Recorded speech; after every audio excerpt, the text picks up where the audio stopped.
tell you I was once early for an event. This is amazing, I know, given my reputation. I was debating Mr. Shaw.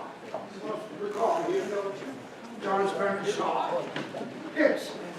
I was at my podium waiting for him to come in, and on he came, looking even more gaunt than usual. Seen pictures of him, haven't you? And I turned to him and I said, "Why, George, looking at you, it's clear there must have been a famine in whatever part of England you've come from." Well, thank you. Does this, oh my goodness, does this help too much? Well, he looked at me and said, "Well, Gilbert, we can certainly see who caused it." Well, I'll give him that. I won't give him much more, but I'll give him that. Yes, many of the debates we had were memorable. In each one of them, I was defending the common man of England, and I will defend the common man wherever I am. Right here in Salt Lake City, I will defend the common man. And you know what Shaw said in response to one of my defenses?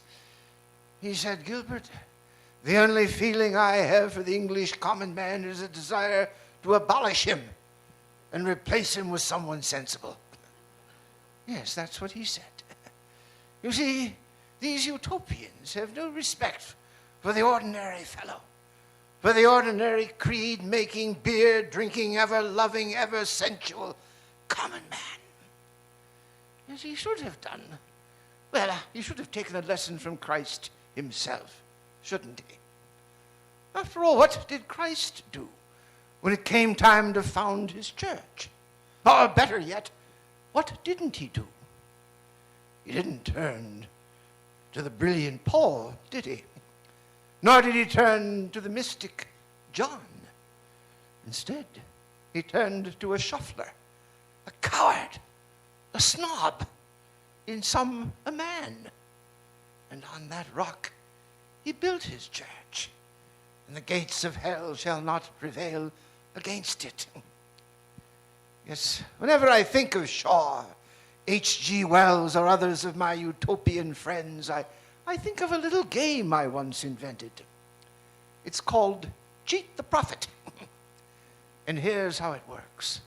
Everyone gathers around and listens very carefully, very respectfully, to what all the clever people have to say about the future.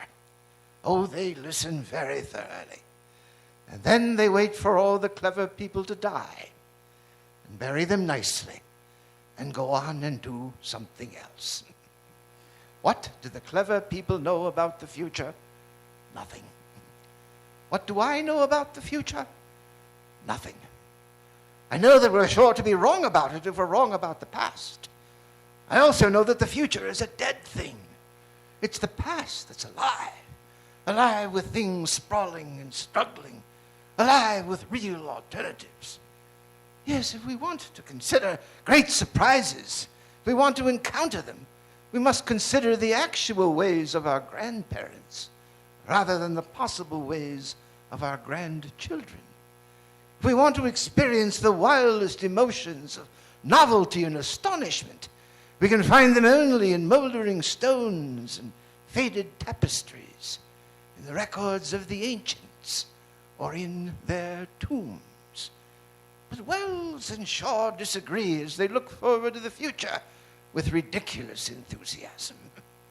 This cult of the future, and that's really what it is, a cult, represents to me a weakness. Yes, a cowardice of our age. They're afraid of the past. They're afraid of tradition.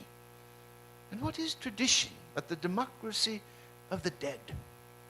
It says that we shouldn't confine the vote to that most narrow and arrogant oligarchy composed of those of us who happen to be walking about at the moment.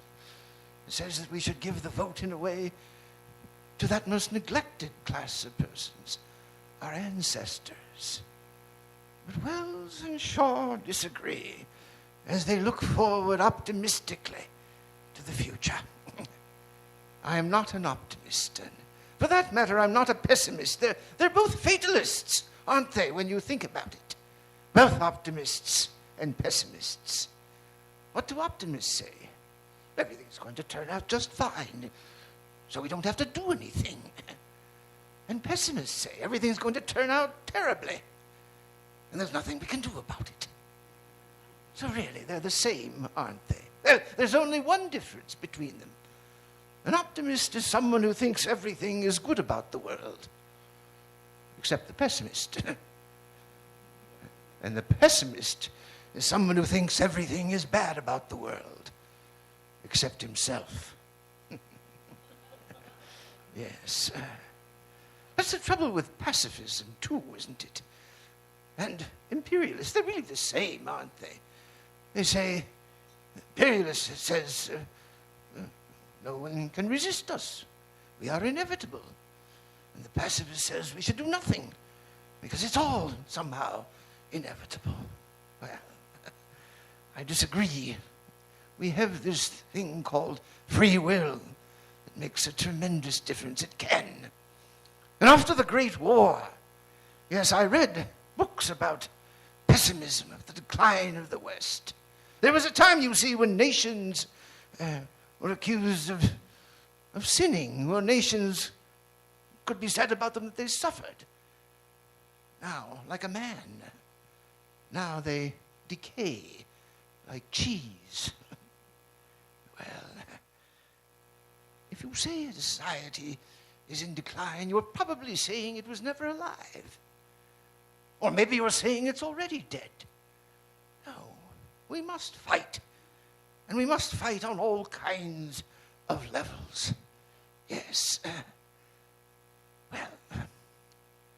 We're here to talk about the family, really. And so I'd like to begin by talking a bit about my family. But before I even do that, I should make one statement to you. Without the family, we are all helpless before the state. Really, there's nothing more that I need to say, is there? Without the family, we are all helpless before the state. I have a lecture here.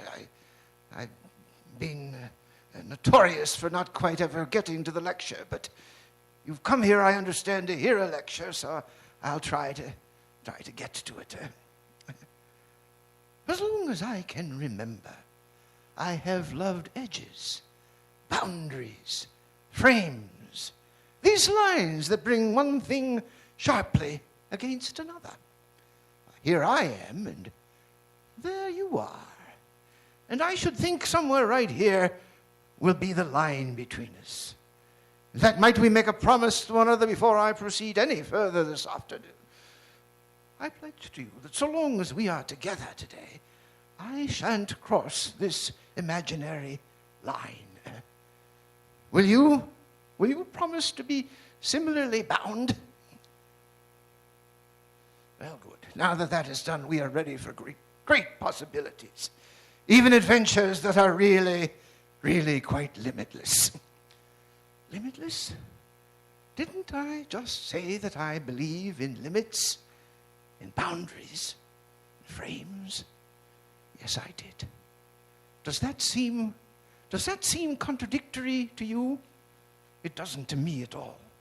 After all, the largest wilderness seems ever so much larger to me when I observe it through a window.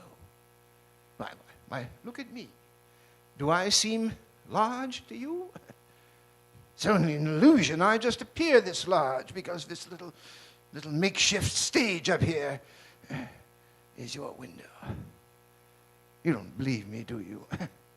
And well, you shouldn't, because this really is me, and I really am this large, and I have been for quite some time. In fact, not long after the Great War against the Kaiser commenced, I was walking along Fleet Street in London, minding my own business, when a young lady stopped me cold with these words. "Sir," she fairly bellowed at me, "why aren't you out at the front?"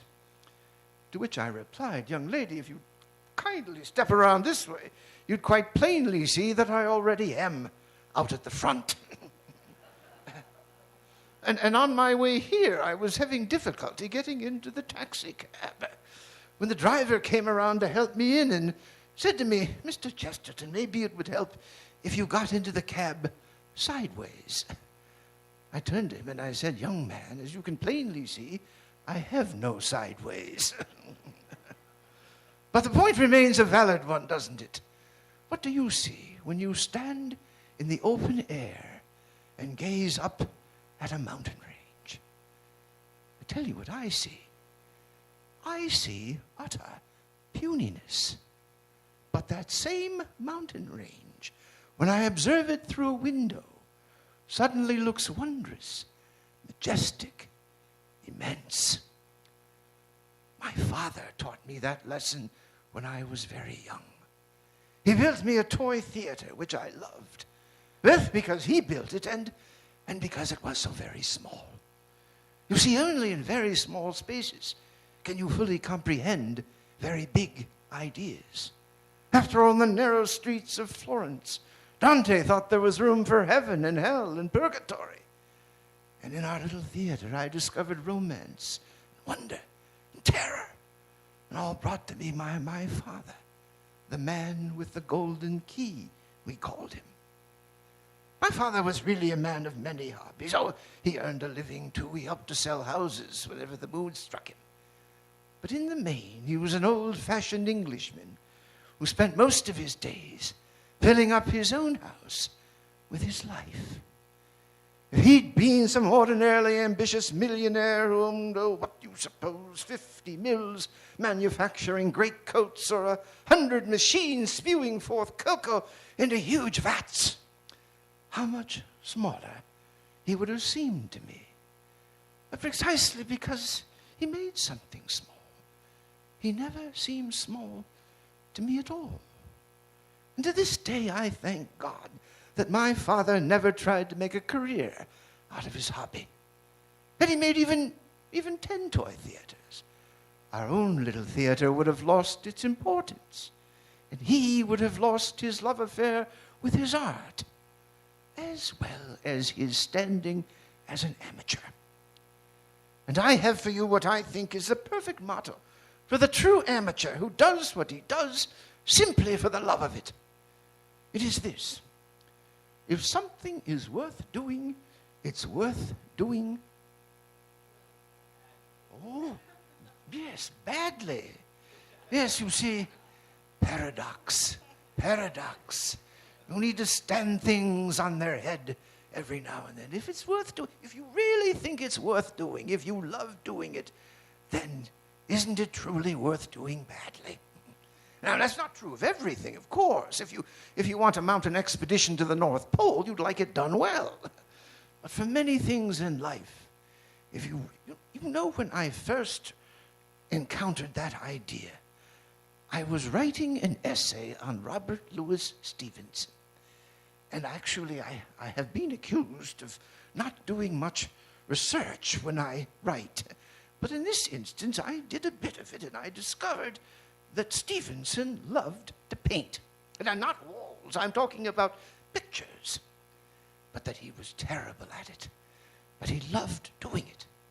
And that's when it hit me, ma'am, that, yes, if you love doing something, it is worth doing badly. Well, I got a letter after that article was published from an irate reader, a fellow. It seems as though his wife had read that article. And for breakfast one morning, she burned the toast and dropped it in front of him and said, "If something is worth doing, it's worth doing badly. G.K. Chesterton." And he wrote me, quite agitated about it. What should I do, he said. Well, I said, I suppose you could shoot her. But not really, no. I said, you should remind her, of course, I meant that in reference to oneself. Yes, in my case, it's games, especially croquet, which I love to play, but at which I am terrible. But I say no one loves croquet until one has been beaten at it, and badly beaten at that. Yes, it's not true that the croquet player loves the game more the more he plays it better. Not at all. In fact, when it comes to games, any games, the rule ought to be this: the moment the play of the game approaches perfection, why then the love of the game, the fun of the game, threatens to disappear. I think that's true in many spheres of life. Take music, for example. Oh, I suppose a fine musician can say he loves being a musician.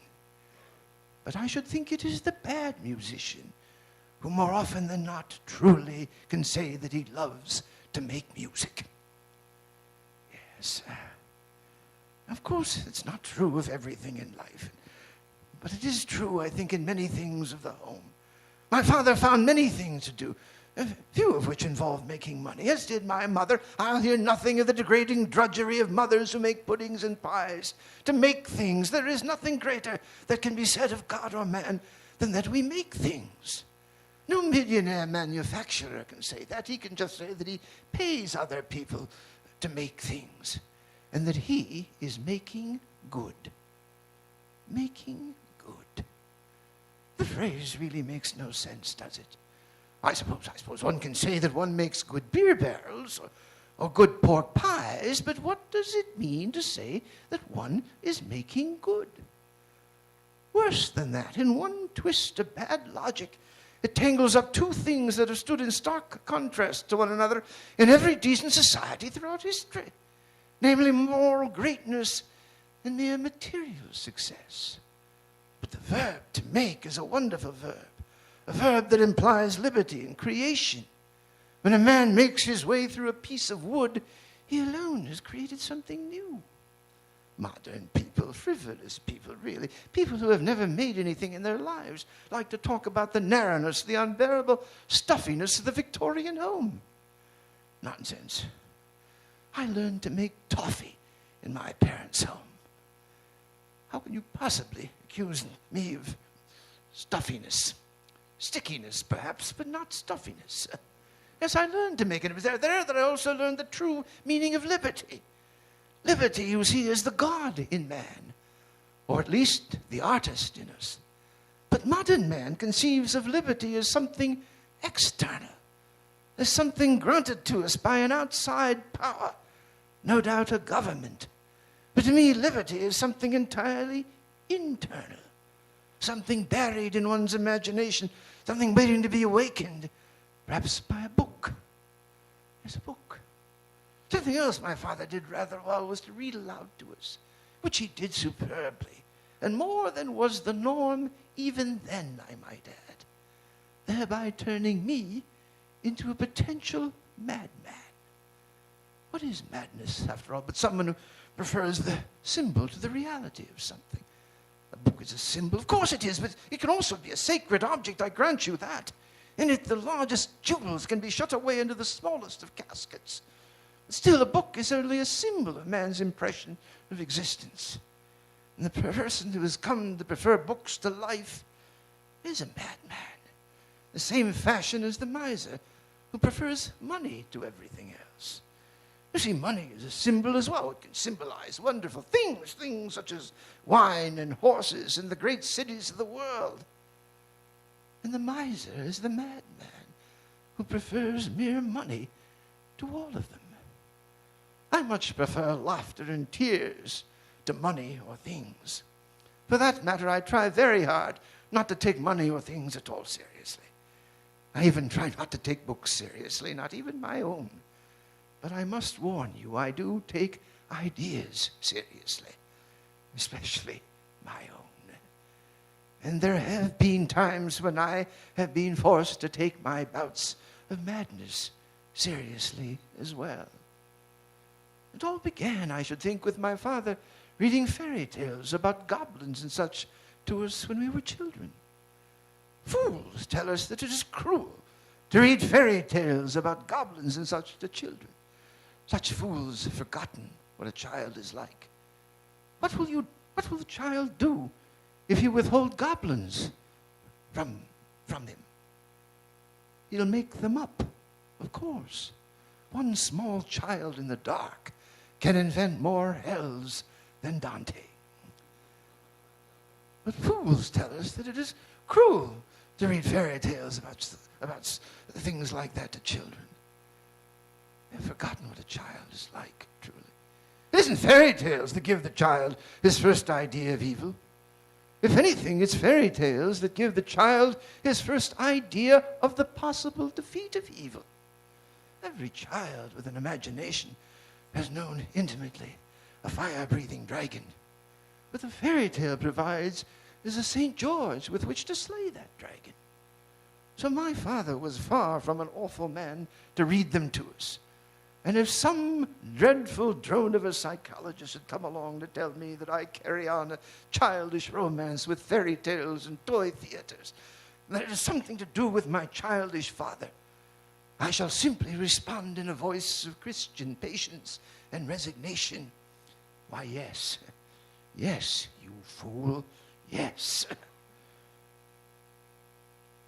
I suppose my father was childish at times. I can only hope I am. But my father was also born at a time, lived at a time, and I was born at a time, 1874, when it was a time when my father was thought to be respectable. And I should think I was thought to be respectable as well. To be born into a family is really the most terribly romantic experience of one's life. It's like, I think it's like climbing down a chimney into any house at random and trying to get on as well as possible with the people inside. When you think about it, isn't that what each one of us began to do on the day that we were born? Of course it is. That's why it is so terribly romantic. And far more romantic than falling in love, because you see, in some sense, we're prepared for that. So I know the enemies of the family accuse it of being an uncongenial institution. You've heard that, haven't you? Yes. I say the family is a good institution, and precisely because at times it can be so thoroughly uncongenial. That's really part of the point of it, isn't it? Yes, yes, it is romantic, far more romantic than falling in love, because we really are prepared for that in a certain way. But the moment we climb down that chimney into a family, we enter at once into a splendid and startling trap. Our mother and father lie in wait for us. Our uncle is a surprise. Our aunt is, in that most beautiful of expressions, a bolt from the blue. Yes, when we enter a family, we enter a world of romance and wonder which we could never prepare for. Beatrice? Beatrice, can you hear me? Sometimes I can't hear you. And Father, can you hear me? A question, Father. I've asked it so many times you never answered. Why did Beatrice have to die, Father?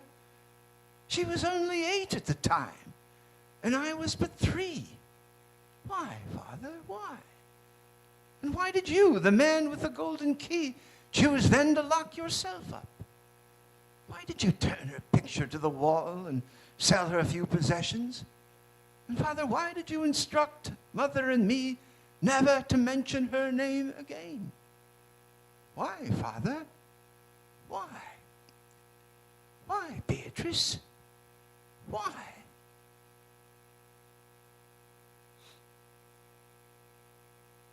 Well, 2 years later, my brother Cecil climbed down our chimney. Yes. My first reaction was, how wonderful this is. Now I'll have an audience. Well, instead, he wouldn't be quiet. And for most of the next 35 years, we argued. We argued about everything. But never once, ladies and gentlemen, did we quarrel. A quarrel, you see, should never get in the way of a good argument, of which we had plenty. And then just as suddenly as we might argue, we could agree. For example, in August of 1914, we both knew in our bones that the Kaiser had to be defeated. And so off my younger brother went to fight, and eventually to die. I wrote a poem sometime around then. I don't know if I can remember it.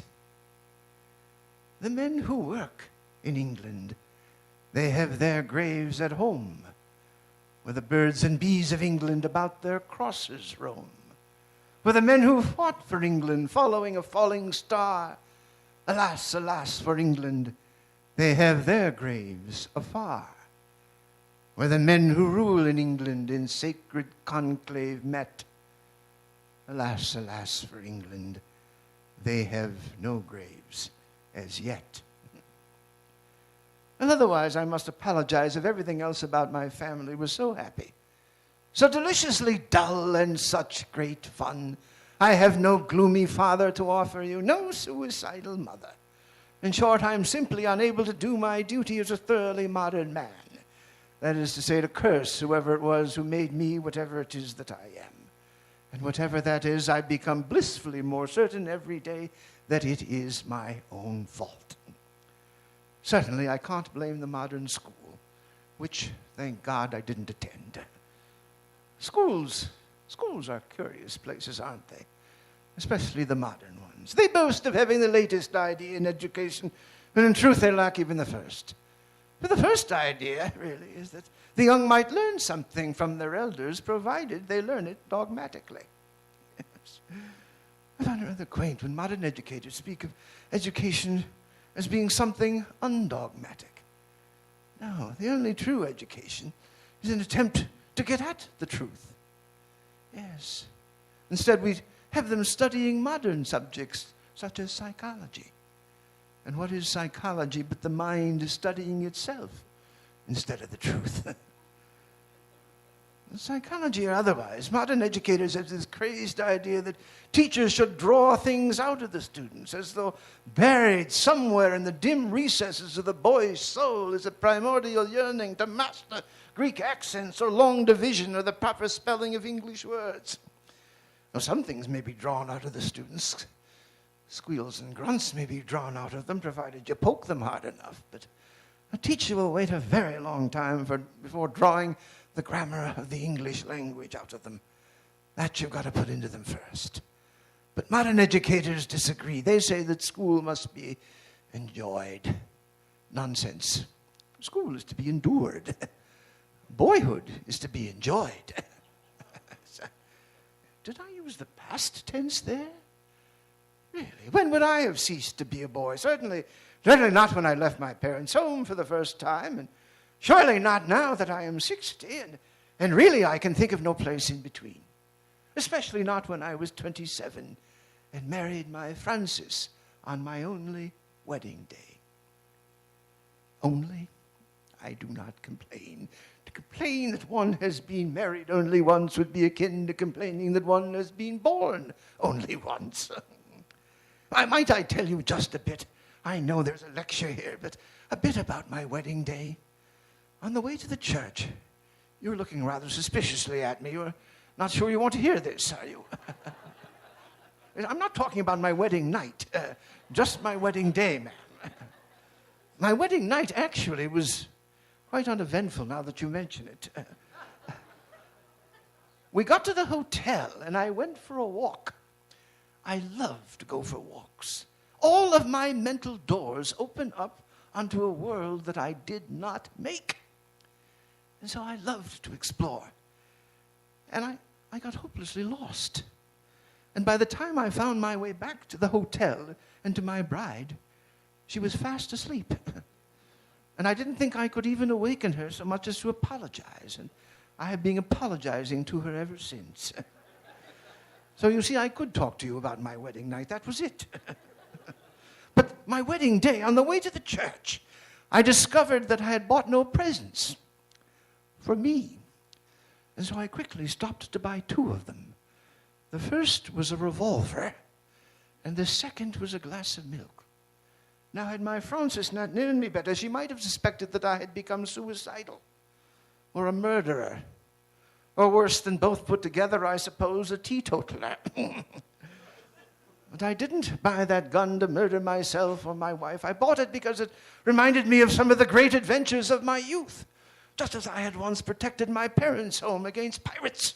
So now I would protect my own home against the same, or worse. I don't have a revolver with me this afternoon, but I am prepared. I have a sword stick. I'll set it here for just a moment. And the glass of milk. When I was a boy, during the summer, my mother and I would go for a walk every morning. And every morning we would stop at the same dairy for a glass of milk. So I thought it would be an entirely fitting ceremonial to stop there on my wedding day, thereby uniting two of the great relations of a man's life. After all, we all need a mother to explain the world to us, and at times to shield us from it. And later on, I thought I needed a wife to complete my small world and to tidy me up a bit.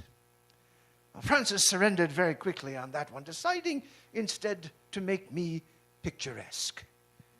Do you think she succeeded?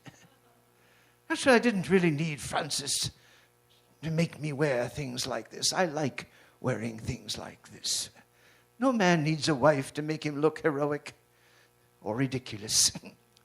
But we all need someone to keep reminding us that small worlds are the only worlds worth inhabiting or observing. When I was, I suppose, 8 or 9, my parents bought me a microscope, which I loved, instantly loved. To this day, I prefer it to the telescope. Just as being told, as I was told so many times when I was a youngster, how wonderful it was to live in the heart of an empire on which the sun never set. I have no time, ladies and gentlemen, for empires without sunsets. I know it's always presumed that a child is forever longing for faraway horizons. But I don't think it's true. I know that when I was a child, I was always preoccupied with dividing and subdividing the actual space available to me. I do it still. Well, behind this podium could be a little home, or behind this curtain, or off in the corner. Only in a place like that can one fully comprehend a truth that the modern world is quite forgotten. A truth that Daniel Defoe tried to teach us in Robinson Crusoe. Have you read it? I try to read it at least once a year. Not out of any sense of duty, but for the honest joy of it. What was really fascinating to me about that book, and remains fascinating, is not how he found his way to that faraway island. Now, to me, the real charm, the real fascination of that story is that he could find no way off of it. Yes, I was giving a lecture somewhere not long ago, and I don't remember the topic, but Robinson Crusoe crept into it. He often does. The reason I remember that, because you see, during the question period, a listener asked me what book I would choose to have with me if I happened to be stranded on a desert island. I said, why, a guide to practical shipbuilding, of course. A flippant answer, really. I think it would have been the Pickwick Papers, or anything by Dickens. Yes, Dickens. Dickens wrote so plainly that even intellectuals could understand him. He was not an intellectual himself. He didn't like this or that intellectual argument against oppression, or this or that intellectual argument against... He simply disliked oppression. He disliked that look on a man's face when he peers down at another man. And indeed, that look is the only thing which we truly must fight between here and the fires of hell. I certainly would have waited a very long time on that island before I would have consulted such a book as a guide to practical shipbuilding. Otherwise, you see, I would have missed all of the fun, the excitement, the charm of Robinson Crusoe, alone on that island, alone with his gun, his parrot, his axe, and that little hoard of grain. Well, if I haven't given you a lecture yet, I trust I've given you a glimpse into my own childhood, and a little bit of an understanding of my view of the larger world itself, and the importance of the family in it. And if any among you would have the temerity to suggest that I have grounded all of my social philosophy on the antics of a child, I shall be quite content to bow and smile and mutter to myself, yes, yes, you fool, yes. Well, I do have what time, you're the official timekeeper this afternoon. What time do you have? 4, we have a bit of time, but you see, I won't cross that line.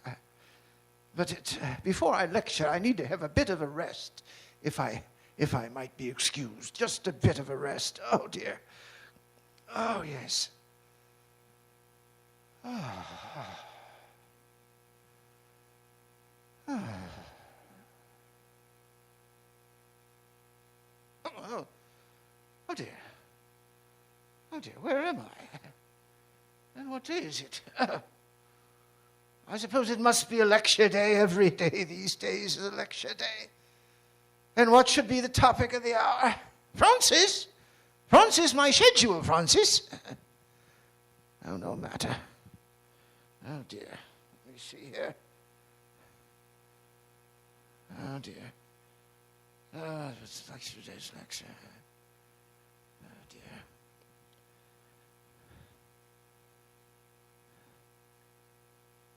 Oh.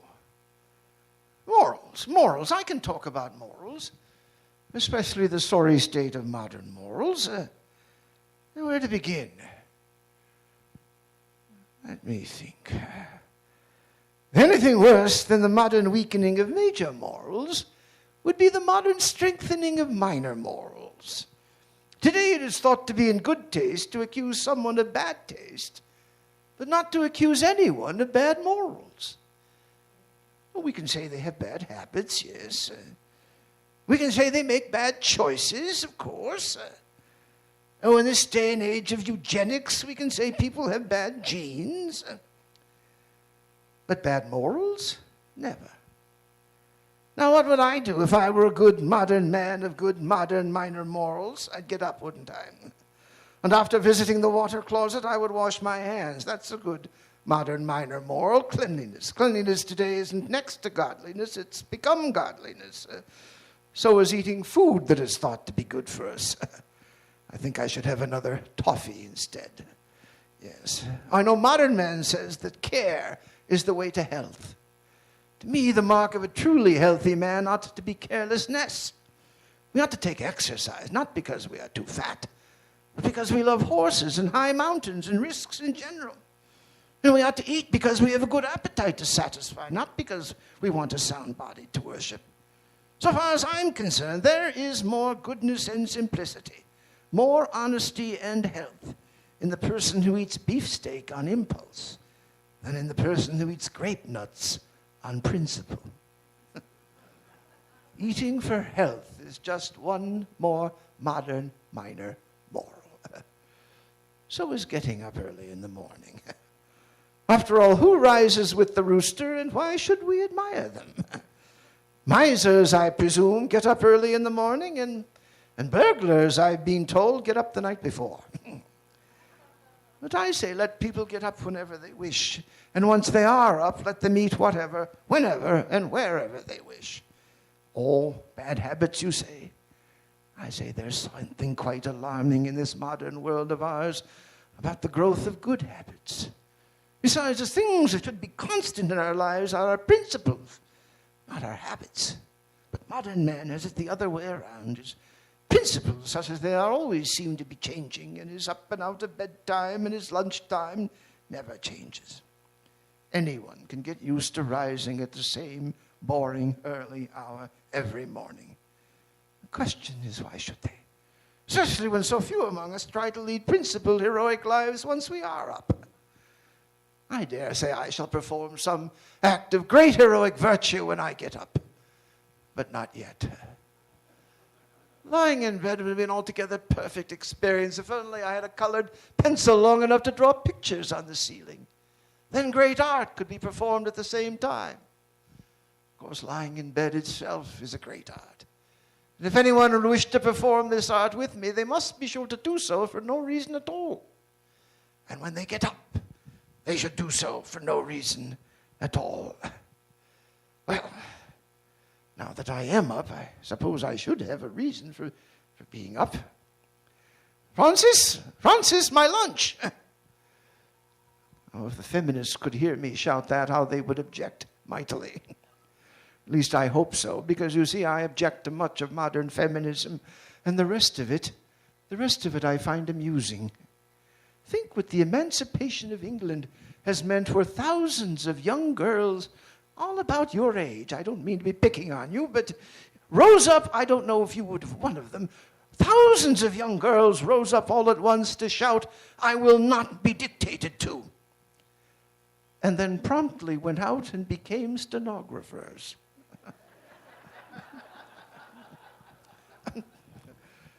Oh, perhaps that should be the lecture of the hour, not morals, but modern feminism. Where to begin? Modern women defend their place of work as they once defended domesticity. They fight for desk and typewriters they once fought for hearth and home, which is why women do office work so well, and why they ought not to do it at all. And why is that? Because the emancipation of women has come to mean little more than their exploitation. I agree with those feminists who rail against the shameful tyranny to be found in offices and factories throughout England. But there is something that still divides us. They want to destroy the womanhood, whereas I want to destroy the tyranny. They want to remove women from what they consider to be the dullness and triviality of the home. I will concede that domestic life is hard, but I will never concede that it is dull or trivial. I may pity poor Mrs. Jones for the hugeness of her task, but I will never pity her for the smallness of it. Modern men and modern women, feminists all, like to tell us that motherhood narrows the mind. Really, how can that be? Yes, how can it thought to be a narrowing of the mind, to be everything, to be a mother who's everything to someone, and yet a bank teller thought to be a broadening of the mind who is the same thing to everyone? Or how can it be thought to be a large career to be a teacher who explains the rule of 3 to other people's children, and yet dismissed as a small career to be a mother who tells one's own children about the universe? I suppose I've gone too far there. Certainly young women belong in schools as students or teachers, but surely women do not belong hovering over looms in textile mills or in stenographic pools or in voting booths. So whenever I put that into a lecture, the gasp is audible. I will say in response, yes, you heard me right, voting. But I would hasten to add, just because I disapprove of votes for women does not mean that I disapprove of thrones or crowns for them. There's a far stronger case to be made for making the suffragist a despot than for making her a mere voter. And certainly it was a mistake to grant women the vote in the name of something so ephemeral as equality. Of course, men and women are equal in the sight of God, but they're different. And out of those differences, wonderful things once came. You see, women once tempered the gravity of politics as they tempered the gravity of golf. That is, by reminding men not to be so solemn about things that are slightly unreal. But all of that is gone now, and it's all the men's fault. You see, we told women that the vote was of frightful importance. We just never imagined that they would believe us. But they did. And as a result, a terrible thing has happened to those of us who are masculine. We won. And now that women have the vote, many among them in England no longer want to wear skirts or petticoats or other such badges of femininity. They think that such a dress reveals female submission. On the contrary, it reveals female dignity. After all, what do men wear when they wish to appear safely impressive as kings or judges or priests?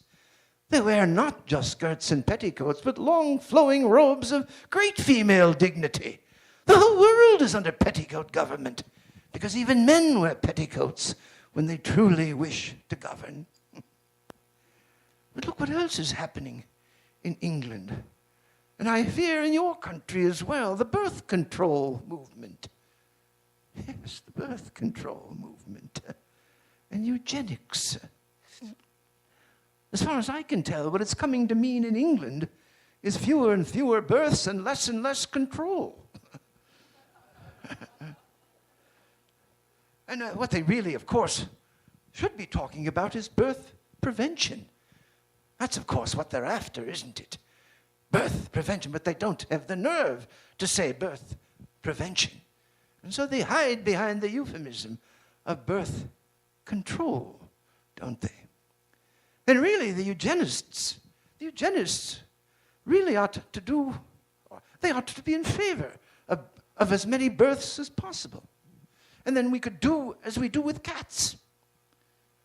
Drown the ones that we don't like. Yes. Yes, how do they know what they're going to get until it's born? And then, of course, you do away with those that are deemed to be unfit. Well, but back to marriage for just a moment. Is a good marriage possible? Of course it is. Especially if it takes place at a moment of exaggerated tenderness. You see, the sexes are like two stubborn pieces of iron. And if they are to be welded together successfully, it must happen while they're still red hot. Yes. Every woman must learn that her husband-to-be is a selfish beast. Because, of course, every man is a selfish beast, at least by the standard of the woman. But let her learn about that, and while she's still wonderfully in love. And every man must come to terms with the fact that his wife-to-be is sensitive to the point of madness. Because, of course, every woman is madly sensitive, at least by the standard of the man. But let him learn that she is mad, while her madness is still more intriguing to him than anyone else's sanity. Yes. Well, I suppose I've gone too long now to be giving you a lecture. And I must be getting home. A friend, a neighbor of mine in Beaconsfield, where I came from, was asking me where I was going. And I told him, why to Beaconsfield, of course. But he looked at me. Well, you're already in Beaconsfield, Gilbert. But I said to him, there comes a time where you really can't see your favorite chair. You can't see your garden. The only way you have of really seeing them is to go somewhere else on occasion. Travel is an entirely worthless enterprise unless it succeeds in narrowing the mind. Another paradox, if I might, ma'am. Yes, unless because what does travel do if it's worth anything at all? But teach us how grotesquely different foreigners are and how marvelous home is. Oh, I've been to Poland and Palestine. I've been to France and England. I've been to your country. This is 1934, isn't it? I swore I would not come back until Prohibition had ended. It is over, isn't it? As I came here in 1921 and again in 1930. And actually, when I came in 1930, I lectured at Notre Dame. And I almost became a convert to Prohibition. You see, virtually every evening I was there, I was invited into a professor's home. And guess what? In virtually every home I was served wine and or beer. They were making it in their own homes. And then I thought to myself, maybe your Congress was onto something with Prohibition. In fact, maybe they should pass a law banning the making and the manufacture and sale of scarves and woolens and mittens. And then mothers will start making them in their own homes again. Thank God I wasn't asked my opinion of Prohibition when I applied for a passport to come here. Instead, I was asked if I was an anarchist. It was right there on the form. You see, it was not long after the assassination of McKinley by an anarchist. I didn't know what to put. I looked at the next line on the form. It asked me if I was a polygamist. And I thought of putting down not so lucky or not so stupid or that the 47 women with me were all my secretaries. But again, I left it blank. And then I looked at the third line. I'm not making this up. The third line said, asked if I favored overthrowing the government of the United States by force of arms. I didn't know what to put for that one either, but I thought I couldn't possibly leave 3 in a row blank. And so I wrote in the space provided for me that I didn't know whether I favored overthrowing your government by force of arms, but I would much prefer answering such a question at the end of my journey rather than the beginning. And I think I had better be getting home. As I said, I have been many a place. There are no dull sights in this world, just dull sightseers. The world doesn't want for a lack of wonders. It wants for a lack of wonder. Very good, sir. Yes, a lack of wonder. And so I think, yes, sometimes I think the strangest place I have ever visited is England. And the strangest town I've ever encountered is Beaconsfield. Lest I forget how deliciously strange and wonderful they are, I think I'd better be getting home. Which way, I wonder, is it to Beaconsfield?